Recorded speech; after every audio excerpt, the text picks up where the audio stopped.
Күйеуім 8 мартқа не сатып алып берейін деген соң, мен бірден штатив деп айттым. Негізі біздің үйде 3 штатив бар тұғын. Біреуі осындай ұзын, лампысы сынып жатыр, инвалид. Мынау екіншісі бұл істеп тұр енді, настольный. Ал үшіншісі мынау күйеуімнің неше жылдан бері келе жатқан штативі. Бұл негізі камераныкі ғой, мынандай аяқтарын ұзартып кішірейтуге өте күшті, ыңғайлы да. Бірақ бұл да бір инвалид. Мынандай шашқа тағатын резинканы мен телефоныма байлап сөйтіп қолданып жүрген болатынмын. Сол үшін бір жағынан штатив сұрадым. Осы инвалидтерді қашанғы қолдана беремін деп. Ал енді распаковка жасайық. Каспи магазиннен тапсырыс берген болатынбыз. Енді Каспиді білесіздер ғой, осылай жақсылап тұрып орап жіберген екен. Бұл модель, яғни мен өзіме қатты ұнап жүрген модель болатын.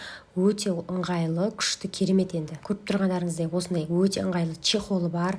Бір жерге барған кезде де осылай иығыңызға асып алып, ұстап кете бересіз. Тауға да, бауға да, кафеге де, қай жаққа барасын қыдыруға, сол жаққа өзіңмен алып кете бересің ғой. Осындай пульті бар, Bluetooth-бен қосылады. Алыста тұрып фотоны да, видеоны да бәрін түсіре беруге болады.